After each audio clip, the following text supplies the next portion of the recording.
Bueno, pasamos a la tercera intervención, la ruta del Cid, a cargo de Alberto Montaner Frutos. El profesor Alberto Montaner es catedrático de literatura española en nuestra universidad, pertenece al Departamento de Filología Española, del que además fue director durante 8 años. Esto es un mérito importante que hay que decir siempre, que uno ha sido director de un departamento. Los que han sido directores de departamento lo entienden perfectamente, y algún secretario también que hay por ahí, que también tiene su mérito. Dirige el grupo de investigación de referencia Polimatía, que se dedica al estudio interdisciplinar de las tensiones en las emociones y los procesos socioculturales. Es subdirector del IPH, es filólogo, hispanista y arabista, historiador, y sus líneas de investigación abarcan cosas muy diversas, pero él está aquí fundamentalmente porque él es un especialista en la poesía épica, en especial la épica de frontera, y sobre todo sus estudios sobre el Cid, ¿no?, la materia cidiana. Y bueno, les ahorro a ustedes el resto de su currículum académico, que me imagino que conocerán sobradamente, ¿no? Así que, Alberto, por favor. Pues muchas gracias. Bueno, yo como mis compañeros, lo primero que quiero es agradecer la invitación para estar aquí ante ustedes compartiendo algunas reflexiones sobre la cuestión de las rutas culturales. De todas maneras, el ejemplo del que me voy a ocupar yo es un poco distinto en varios aspectos en relación a lo que hemos visto hasta ahora. Primero, porque aquí no estamos hablando de patrimonio material, sino de patrimonio inmaterial. Bueno, ese es estos son elementos del consorcio Camino del Cid, tienen el nombre ahí. Y la diferencia fundamental respecto de los casos anteriores es que en ambos, tanto en el ámbito del mudéjar como de la cultura ibérica, las propuestas de ruta se han hecho a posteriori, es decir, se ha intentado trazar más o menos un itinerario de forma más o menos conseguida o trabada, como hemos podido ver en los dos casos anteriores, a partir de la existencia de un patrimonio material preexistente, respecto del cual en todo caso el problema era seleccionar qué se integraba allí. Bueno, sobre todo en el del mudéjar, porque obviamente el número de muestras es muy importante y la importancia relativa de las mismas en relación con, bueno, pues si no incluimos todas y hay que seleccionar con qué criterio lo hacemos, ¿no? Y eso luego cómo lo organizamos en algo que no sea simplemente un mapa, como nos decía Pedro. Aquí no. Aquí el asunto es que el itinerario ya existe. O sea, pero primero, esto realmente es un itinerario, ahora lo vamos a ver. Y en segundo lugar, ese itinerario ya existía. Es decir, el elemento que servía de pauta era preexistente y ya tenía la forma de una ruta seguida por un personaje.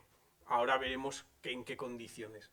Porque, bueno, a diferencia de las dos intervenciones que me han precedido, yo no me voy a centrar tanto en el funcionamiento de la ruta ahora, aunque obviamente diré algunas cosas, sino en cómo se llegó precisamente a formular la ruta a partir de la ruta actual, ese camino del Cid, y cómo eso, partiendo de los materiales cidianos, cómo se llegó a formular eso, porque en este caso eso es lo que le da un sentido de entrada a la creación de la ruta, a la creación del camino del Cid. Luego hay que señalar que en este caso hubo una apuesta institucional decidida, es decir, el camino se pone en marcha a partir de la creación del consorcio Camino del Cid, que está integrado por las diputaciones provinciales de todas las provincias por las cuales discurre este itinerario, que desde Burgos a Alicante son unas cuantas. Entonces, bueno, esto pues desde luego fue un logro.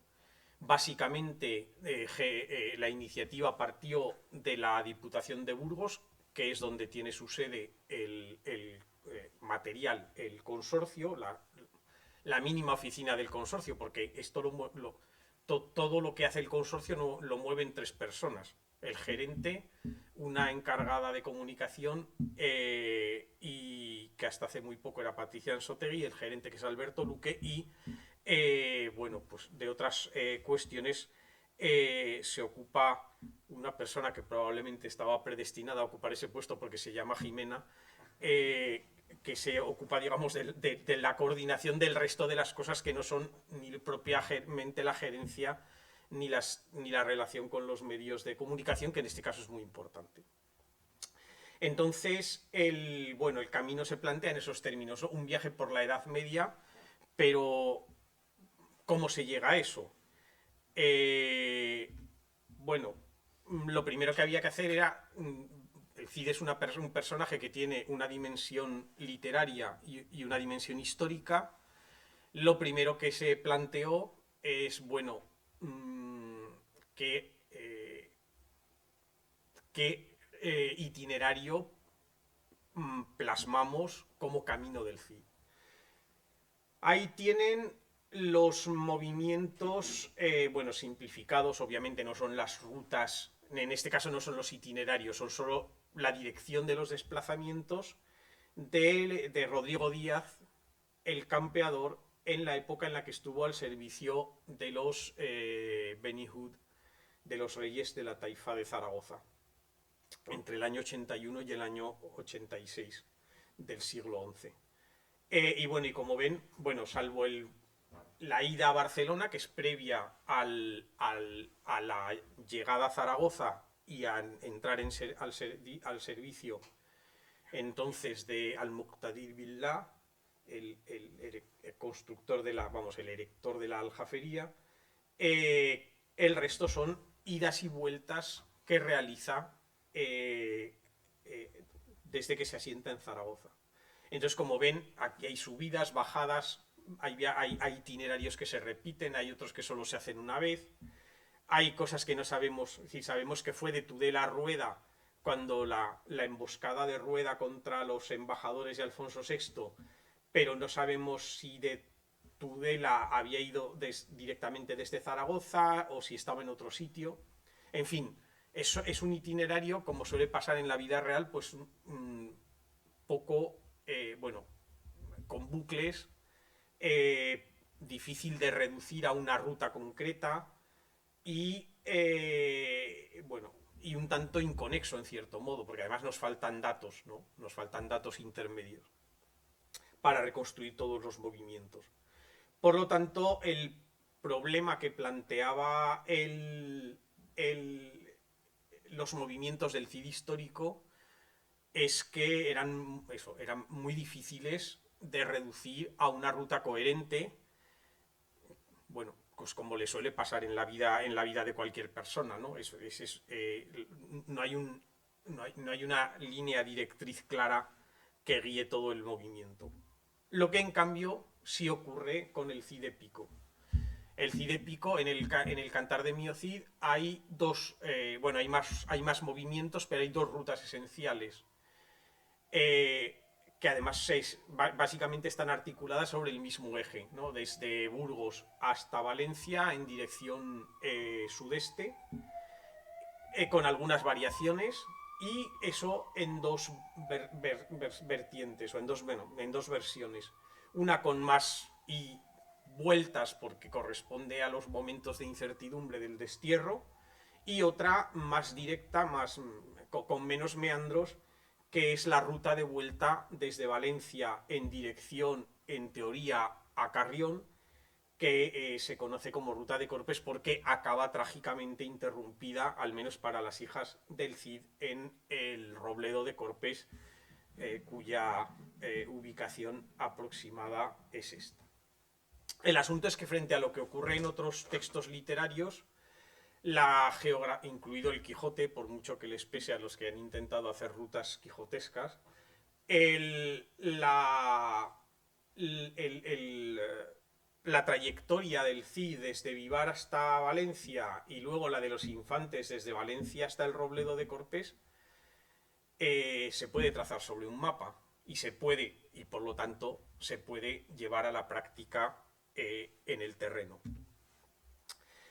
Esto supone, claro, hacer una selección. Ahí tienen, por lo que hace a lo que ahora es territorio aragonés, básicamente, los movimientos del CID, no todos, pero las dos campañas más importantes que desarrolla el CID en la taifa de Zaragoza, que son la campaña del año 82, que culmina con la batalla de Almenar, y la del año 84, que culmina con la batalla de Morella.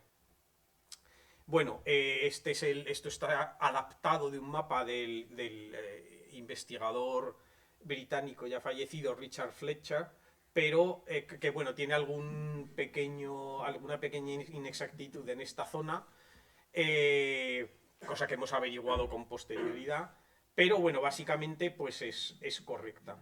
Y aquí tienen la ruta que sigue el CID en el Cantar, que es una ruta ya, como digo, marcada claramente por la dirección a Valencia, donde bueno, también hay alguna ida y venida, porque aquí hay una escapada desde Olocau hacia la zona de Huesa del Común, ida y vuelta, y luego también otra racia a Alcañiz, y luego el enfrentamiento en Tebar con el conde de Barcelona por cuenta de Almundir de Lérida, del rey de Mundir, perdón, de Lérida, el rey de la taifa leridana.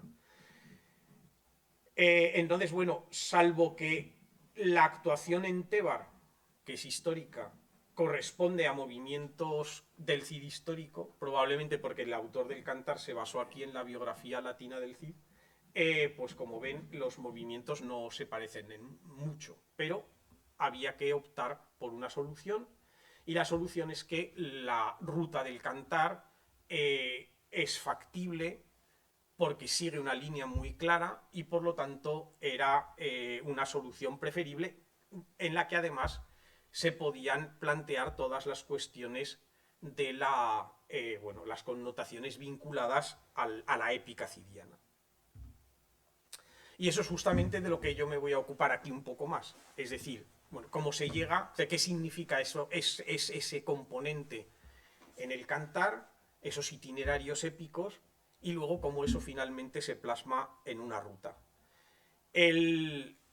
Bueno, en terminología literaria, cuando nos referimos a las coordenadas espaciotemporales que se manejan, o a los criterios quizá más que las coordenadas espaciotemporales que se manejan en una obra literaria, utilizamos un término introducido por el filósofo soviético de lengua rusa, Alexei Alexeyevich Ukhtionsky, que en el año 25 escribió un artículo sobre el cronotopo, en el que bueno, pues explica sus nociones del cronotopo, que están en parte inspiradas por las investigaciones, las recentísimas investigaciones en teoría de la relatividad. Y bueno, obviamente está compuesto del griego chronos, tiempo, y topos, lugar, y esto, en relación ya específicamente con el ámbito literario, es la peculiar relación de las dimensiones temporal y espacial en la construcción de una obra literaria, y particularmente en la narrativa. Fue Mikhail Mikhailovich Bakhtin, otro investigador soviético de lengua rusa, quien unos pocos años después, aproximadamente unos 10 años después, aplicó ese concepto de cronotopo a la literatura, dentro de la cual, o respecto de la cual, la considera una categoría formal sustantiva, ¿no?, que se podría definir como la articulación formal y funcional entre el espacio-tiempo de la narración y de lo narrado. Y el mismo Bakhtin señala cómo el funcionamiento específico del cronotopo es propio de cada uno de los géneros literarios, ¿no?, que es lo que justifica tener en cuenta aquí el cronotopo como marca de género épico. En este caso, bueno, el cronotopo se articula de varias maneras, pero justamente donde lo cronográfico y lo topográfico se unen es en el itinerario, ¿no?, puesto que es un desplazamiento, y todo desplazamiento requiere la intervención del eje temporal, además del eje espacial. Ahí tienen un ejemplo que corresponde al inicio del destierro. Soltaron las riendas, piensan de andar, cerca bien el plazo límite en el cual el Cid y los suyos tienen que salir de Castilla según la orden del rey Alfonso, por el reino quitar, vino Miocid yacer a Espinats de Can, grandes gentes se le acogen esa noche de todas partes, otro día mañana piensan de cabalgar, etcétera, etcétera. No les leo el pasaje completo. Y aquí, es decir, lo que nos interesa aquí para entender cómo funciona ese cronotopo es saber o es conocer algunas de las categorías básicas en relación con el espacio que funcionan en la cultura medieval. Ahí tienen digamos, los tres elementos básicos, son dos elementos en oposición más o menos polar, que son la villa y la solitudo, la soledad, todavía en el sentido que utiliza Góngora cuando titula su poema Las soledades. La soledad es el espacio deshabitado, o apenas habitado, o entre apenas habitado y totalmente deshabitado, frente a la villa, que es obviamente el núcleo poblacional, ¿no? Entonces, esto, si vemos la documentación medieval, la documentación latina, incluidos elementos tan característicos a este respecto como las cartas Puebla, encontramos esa oposición entre intus, dentro, que se puede expresar también como in villa, ¿no? Dentro, en la villa, frente a todo lo que está fuera. Lo que está fuera, lo que está más fuera de todo, obviamente, lo más alejado, al menos conceptualmente, es esa solitud, y entre medio hay un elemento de conexión que es la vía, que es lo que aquí nos afecta directamente, ¿no? La vía, el camino. Ahí tienen un ejemplo ya referido precisamente a la presencia del Cid épico en territorio de lo que hoy es Aragón. Otro día moviós, Miocid el de Vivar, pasó al fama la Fotsa Yusova, cualquiera que haya entrado en Alhama pasadas las termas Pallares y haya recorrido la ruta hasta Bubierca, pues entiende que efectivamente ese es donde el Valle del Jalón va más encajado dentro de la parte aragonesa. Pasó a Bobierca, Ateca, que es adelante, en Ateca es donde el valle se empieza a abrir un poco dentro de lo estrecho que es el valle en esa parte media del cauce del Jalón. Es sobre Alcocer, Miocid iba a posar Alcocer, que es bueno, el nombre es un nombre árabe que significa el pequeño alcázar, es un diminutivo, y bueno, gracias a Pepe Martínez y a Pepe Corral, hoy sabemos que eso no es un nombre inventado, como se creyó durante mucho tiempo, sino que está ahí, no solamente localizaron el nombre, sino además el yacimiento de lo que parece haber sido una población bastante pequeña, pero que al parecer controlaba un valle del Jalón, y de ahí su importancia. En un otero redondo fuerte gran, cerca corre salón, agua no pueden vedar, Miocid don Rodrigo Alcocer pueda ganar. Y ahí ven cómo se van uniendo los elementos cronográficos, los topográficos, más una indicación narrativa hecha por un narrador introspectivo que es capaz de transmitirnos los pensamientos del Cid. Antes he hablado solo de la solitud, pero en realidad lo que no es la villa, lo que no es el lugar poblado, se puede articular en dos tipos de espacios. El espacio amable, el locus amoenus, o el espacio agresivo, el espacio inhóspito, que es el locus horroris. Y los espacios, los núcleos de conexión son las vías, que obviamente es lo que está en la base del itinerario. En el caso del Cantar del Cid, la conexión de espacios obviamente se hace mediante la vía, el íter, y en el caso de la ruta de Corpes justamente tenemos ejemplificados los dos elementos polares. La urbs o villa, donde predomina la curialitas, la cortesanía, frente al Robledo de Corpes como locus horroris, como lugar terrible.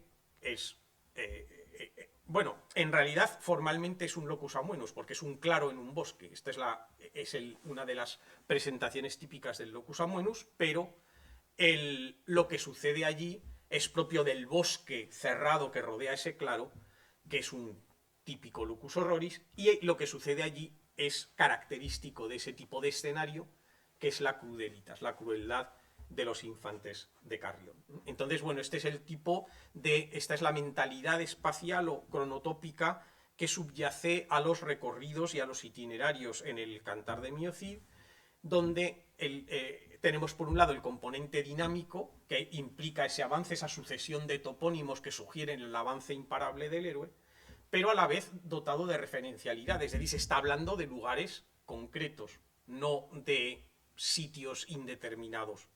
Otra cosa es que nosotros hayamos podido actualmente localizar todos ellos, pero bueno, esto pasa también con cualquier documento medieval.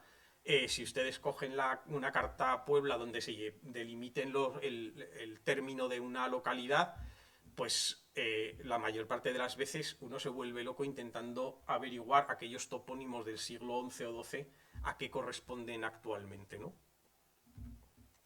Bueno, Bakhtin señalaba, y esto, digamos, nos marca el puente, que lo que podíamos llamar la, digamos,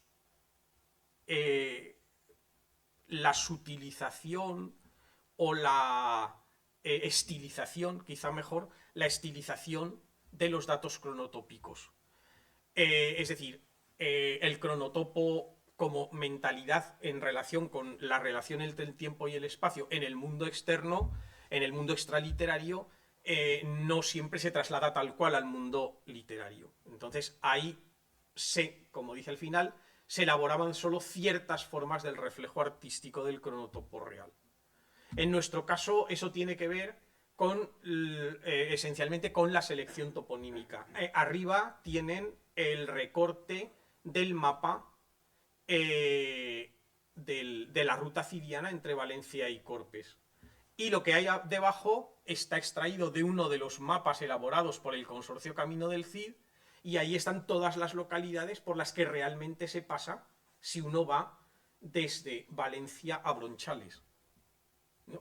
Ahí ya ven que en el caso del Cantar hay como 4 o 5 topónimos, y si eso lo trasladamos a un mapa, pues nos encontramos un rimero de localidades. Obviamente la ruta no se podía hacer simplemente con las... No puede ir uno saltando. No puede uno saltar de Jérica a Albarracín o a Cella, de Cella a Albarracín y de Albarracín a Bronchales. Hay que ir por caminos reales, y por lo tanto la ruta incorpora los lugares que menciona expresamente el Cantar de Mio Cid y todos los que hay en medio. Digamos, la idea subyacente es si el Cid real, o sea, si el Cid históricamente, no solo literariamente, hubiera recorrido esa ruta, pues tendría que haber pasado por todas esas localidades, aunque no se las mencione en el Cantar, porque, como digo, hay una estilización del cronotopo real, como explicaba Bakhtin en términos generales. Todo esto, es decir, el asunto es, bueno, tenemos una ruta que está explicada básicamente, o sea, quien básicamente dio todos los detalles al respecto, salvo algunas muy pequeñas precisiones como el hallazgo de Alcocer que se han hecho posteriormente, fue don Ramón Menéndez Pidal en su Editio Mayor, en su gran edición de 1908-1911 en 3 volúmenes, donde localizó prácticamente todos los topónimos que aparecen en el Cantar. Bueno, luego se han hecho algunas precisiones porque hay sitios que son difíciles de determinar, pero bueno, básicamente cuando a principios del siglo XXI se plantea la idea de crear la ruta, pues eso, el itinerario básico ya estaba dado. No había más que unir unos puntos con otros siguiendo básicamente las rutas, o sea, las vías tradicionales de enlace de unos puntos con otros, ¿no? Entonces, para hacer eso, para llevar eso a la práctica, se crea el consorcio Camino del Cid, que, como les digo, nace ya con un apoyo institucional considerable, aunque, bueno, con unos presupuestos que no son proporcionales al hecho de que haya 10 o 12 diputaciones provinciales involucradas, que no son precisamente las instituciones más pobres de este país, pero bueno, al menos con un presupuesto constante que les ha permitido ir haciendo una serie de cosas. Entonces, bueno, ahí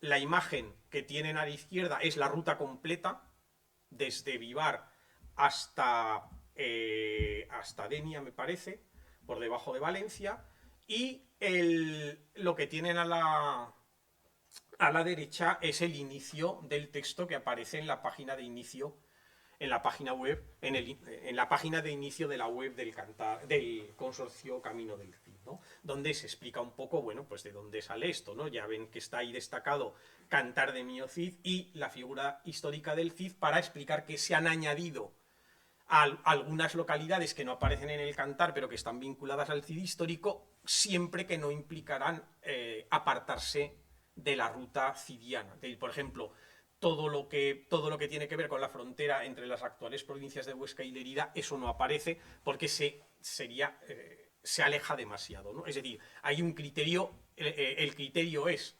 literario, es decir, plasmar un elemento sobre el terreno material, un elemento del patrimonio inmaterial, que es esa ruta cidiana épica, pero entonces, claro, con una dimensión práctica, que eso se pueda realizar.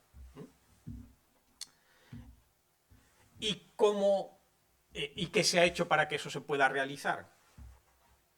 Pues lo primero es que se ha cartografiado toda la ruta. La información está disponible en una serie de folletos que se pueden descargar en PDF. Bueno, existen también impresos. Eso es que me tengo que callar ya. Pero me quedan 5 minutos, me lo he puesto con margen. Unos folletos que están impresos, pero que también se pueden descargar de la página web. Está el folleto general, que es al que pertenece esta imagen, que ya ven que está efectivamente sacada de un folleto. Luego están una serie, o sea, luego está, digamos, dividido por tramos geográficos que a la vez están hasta cierto punto tematizados. Como pueden ver, Ruta del Destierro, Tierras de Frontera, las Tres Taifas, la Conquista de Valencia, la Defensa del Sur. Entonces, para cada una de esas rutas para cada uno de esos tramos, mejor dicho, hay un itinerario, hay itinerarios para distintos tipos de formas, es decir, desde la gente que va andando hasta los que van en vehículos de motor, con bastante hincapié en el ámbito ciclista, en el que ha tenido bastante repercusión. Y de manera que se dan instrucciones bastante detalladas de cómo se puede hacer. Ya ven incluso que aquí de 14 etapas recomendadas, o sea, no simplemente, bueno, usted puede meterse por aquí y seguir hasta donde quiera, no. Conviene que para cada una de esas etapas usted vaya de aquí hasta aquí, porque si acaba aquí, pues sabe que aquí puede alojarse, que aquí puede comer o lo que sea. Que, digamos, es un esfuerzo realizable, no vaya luego a quedarse por ahí en una cuneta en un sitio donde no lo van a reencontrar hasta dentro de varias semanas y por lo tanto probablemente bastante perjudicado, ¿no? Entonces, bueno, pues todo eso está bien planteado. Y claro, luego esto es decir, bueno, si uno sabe leer un mapa, pues en principio se apaña. Pero bueno, en la práctica uno no siempre o no tiene suficiente costumbre de leer un mapa, o en un momento dado, cuando llega a una bifurcación, pues se puede despistar. Eso es detrás de mi casa en Terrer. Es la pose épica número 1. Bueno, ahí tienen una señal genérica, Camino del Cid. Estas están obviamente inspiradas en las del Camino de Santiago, pero luego hay indicaciones específicas, Ermita de la Virgen del Monte en Langa de Duero, o señales donde se dan más detalles concretos sobre la ruta. Hay otras más que son paneles temáticos que normalmente están en las localidades que menciona el Cantar, como en la propia Terrer, de los que no he traído foto porque ya no me cabía, pero bueno, donde se dan algunas explicaciones, están un poco en la línea de lo que hemos visto en los yacimientos iberos, ¿no? Claro, aquí la cuestión es que no hay algo específico que ver. La idea de hacer la ruta es, digamos, es también más inmaterial en ese sentido. Es decir, cosas que ver hay por toda la ruta, monumentos, paisajes, hay cuestiones de gastronomía, y de todo eso, más o menos, porque tampoco se trata de hacer una enciclopedia, de todo eso se dan al menos pistas, hay información en los folletos, etcétera. pero aquí lo que prima es la propia experiencia del camino. Es decir, en ese sentido se ha construido un poco en varios aspectos sobre la estela del Camino de Santiago. Bueno, iba a decir incluido, pero bueno, lo vemos y salto atrás. Incluido la idea de crear una especie de salvoconducto en el que en diversos puntos de sellado, en las localidades que han ido creando sellos al respecto, que ahora ya son prácticamente todas, pues conforme uno culmina, o sea, conforme uno pasa por allí, pues le ponen el sello para que quede constancia de que realmente ha hecho el camino, ¿no? Ahí tienen 3 ejemplos turolenses, el de Rubielos de Mora, el de Mora de Rubielos y el de Montalbán. Y ahí, bueno, pues un ejemplo real de uno de estos salvoconductos. Y ahí, por cierto, ahí detrás tienen los folletos impresos, porque esto está hecho realmente en un punto de sellado la foto. Además de esta señalización específicamente dirigida a seguir el itinerario, a hacer practicable la ruta, se han hecho también intervenciones que podríamos llamar propiamente monumentales. Son los monolitos del Cid. Bueno, en algunos sitios es enorme porque tenían, digamos, razones específicas, como en Vivar o en el Pollo del Cid, donde hay estatuas del Cid, no solamente una estela. Pero bueno, en otros muchos sitios hay una estela. La de Albarracín es de las más grandes, hay otras que son más pequeñas, pero la idea básicamente es la misma en todos lados.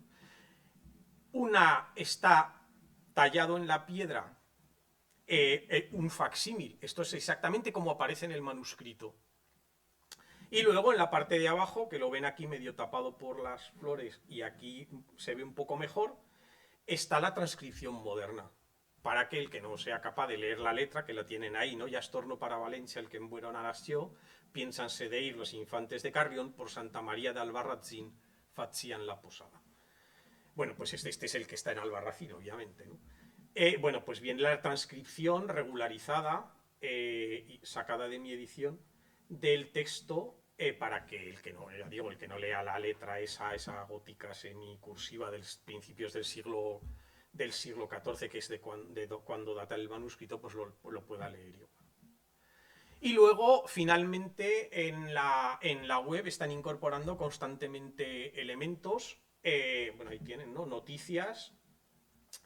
Aquí hay una que, digamos, nos afecta directamente porque esta es la presentación del segundo volumen de una trilogía de textos de literatura infanto-juvenil para divulgar entre los más jóvenes la figura del Cid, en este caso vinculado a Teruel porque los 2 primeros volúmenes contaron con apoyo de la Fundación Gargallo y por lo tanto había ahí bueno, digamos un condicionante temático, pero encajaba bien y de hecho ahora estamos preparando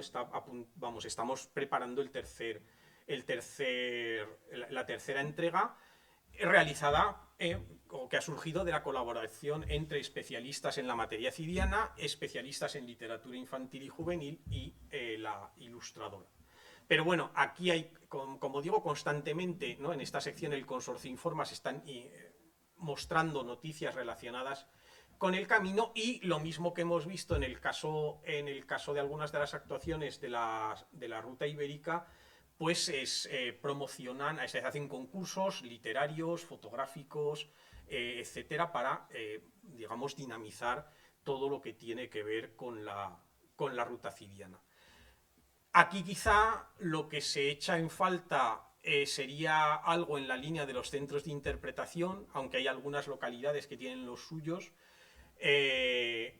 pero claro, es que estamos hablando de 1000 y pico kilómetros de ruta con centenares de localidades involucradas. Entonces, obviamente, aquí simplemente el consorcio lo único que puede hacer es, digamos, ofrecer un marco genérico que haga posible la realización de la ruta a las personas interesadas y luego ya los, digamos, otros elementos pues solo pueden ser objeto, al menos por parte del consorcio, de intervenciones puntuales. Y bueno, esto es lo que yo les puedo contar sobre el asunto, de dónde ha salido, cómo funciona. Ya ven que es un caso un poco distinto porque la ruta existía primero, el itinerario aquí como en el Evangelio de San Juan, al principio era el verbo, en este caso el verbo poético, y luego vino la ruta, y la ruta, claro, es decir, tenía que atenerse en lo esencial a lo que dice el texto épico, lo cual implica unos condicionantes obviamente distintos, aunque luego en la práctica pues ya ven que no hay, las diferencias no son tan notables, salvo que como hemos visto en el caso del Mudéjar, pues la cosa es mucho más complicada porque claro, no hay una línea directriz. En el caso de los yacimientos iberos la cosa es un poco distinta porque están más localizados, no por otra cosa en realidad, pero bueno. Y nada, eso es todo por mi parte, muchas gracias y eso.